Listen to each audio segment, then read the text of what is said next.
Bonjour Claude Roche. Bonjour Monsieur Langlois. Merci beaucoup d'être avec nous ce matin sur Maritima. Jeudi dernier, l'assurance maladie a présenté la nouvelle tarification qui va s'appliquer au transport de malades en taxi conventionné.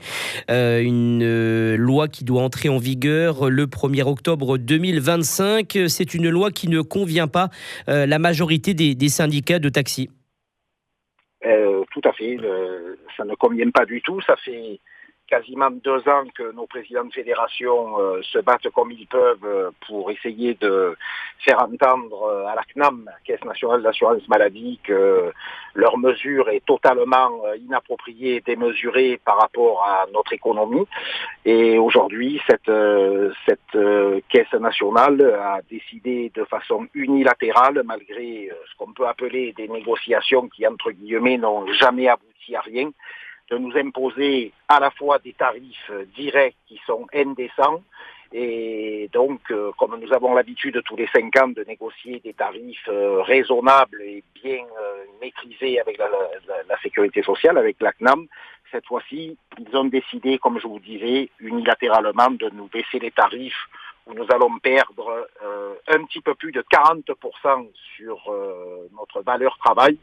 Et cela est absolument inacceptable. Alors évidemment, on est encore dehors pour une énième fois. Désolé pour la population, désolé pour les automobilistes, mais l'État ne nous entend pas. Donc on est obligé vraiment de se défendre et d'essayer de nous faire entendre une bonne fois pour toutes. Donnez-nous des exemples sur ce qui va changer à partir du 1er octobre pour les taxis comme vous. Eh bien, à partir du 1er octobre, en ce qui concerne le transport médicalisé, nous avons une tarification revue à la baisse de 40%, c'est-à-dire que, comme je vous le disais, la CNAM a décidé de nous fixer un tarif définitif au kilomètre qui n'a plus rien à voir avec les négociations.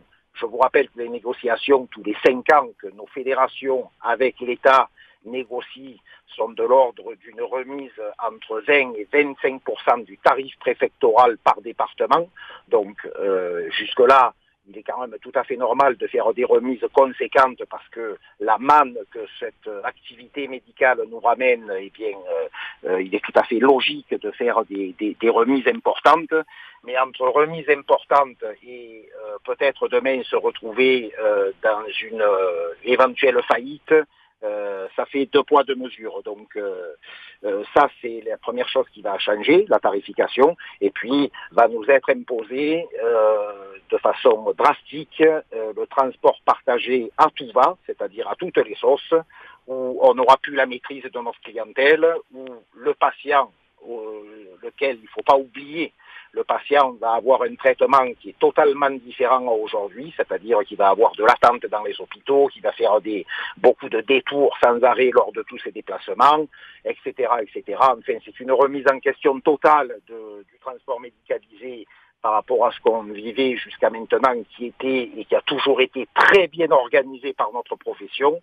Et donc, voilà, nous sommes dans une impasse où nous sommes obligés de nous faire entendre une fois de plus. Alors si on schématise, si on ne se trompe pas par rapport à tout ce que vous nous avez dit, par exemple dans un taxi istréen, on pourrait retrouver à partir du 1er octobre un patient qui doit se rendre à l'hôpital Nord pour les problèmes cardiaques, un autre patient qui doit se rendre du côté de l'Institut Paoli Calmette pour un cancer du poumon par exemple, et puis peut-être un autre patient qui irait du côté de la Conception. C'est ça ?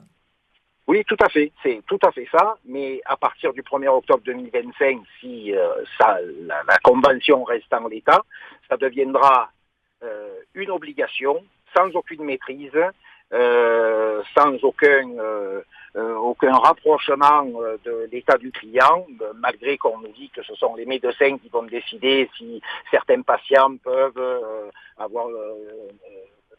faire du transport partagé ou pas. Enfin bref, tout ça va être géré aussi, il faut le savoir, par des plateformes qui vont être à l'intérieur de chaque grand centre hospitalier. Ça va amener évidemment du retard pour ramener les clients les patients à leur domicile. Et puis, je vous le disais il y a quelques secondes, nous allons perdre notre clientèle.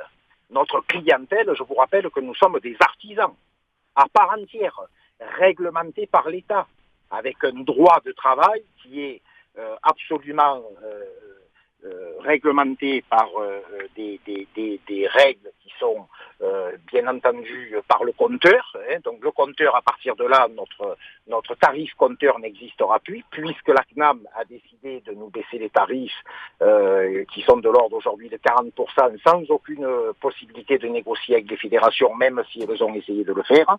Et donc oui, tout sera totalement dirigé de cette façon-là, par un système d'obligation, et où nous perdons totalement la main sur notre clientèle. Autre revendication, Claude Roche, les taxis dénoncent la concurrence jugée déloyale des VTC. Elle n'est pas jugée, monsieur, elle est effective. La concurrence des VTC vis-à-vis des taxis devient insupportable. On a affaire aujourd'hui à une ubérisation nationale, mais aussi internationale, mais on va parler que de nous. Cette ubérisation par rapport aux plateformes électroniques est en train de déborder et de se mettre dans une situation où ces concurrents-là directs deviennent totalement déloyaux par rapport à notre profession. Ça fait des années qu'on répète les mêmes choses. Les VTC ont démarré par être 10 000, puis 20 000, puis 50 000. Aujourd'hui, ils sont un petit peu plus de 80 000, c'est-à-dire qu'ils sont plus que nous. Et il n'y a pas de contrôle. C'est l'anarchie.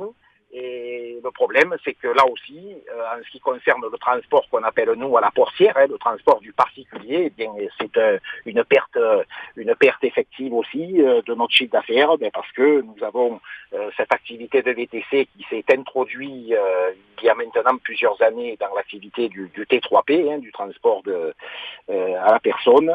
Et donc voilà, on subit aussi cette concurrence déloyale qui nous met à mal et où cette activité n'a pas la même réglementation que nous et les mêmes obligations que nous pour effectuer leur travail, leur profession. Merci beaucoup Claude Roche d'avoir été avec nous ce matin sur Maritima, taxi istréen, bien connu sur Maritima pour analyser et commenter à chaque fois ces mobilisations de taxis.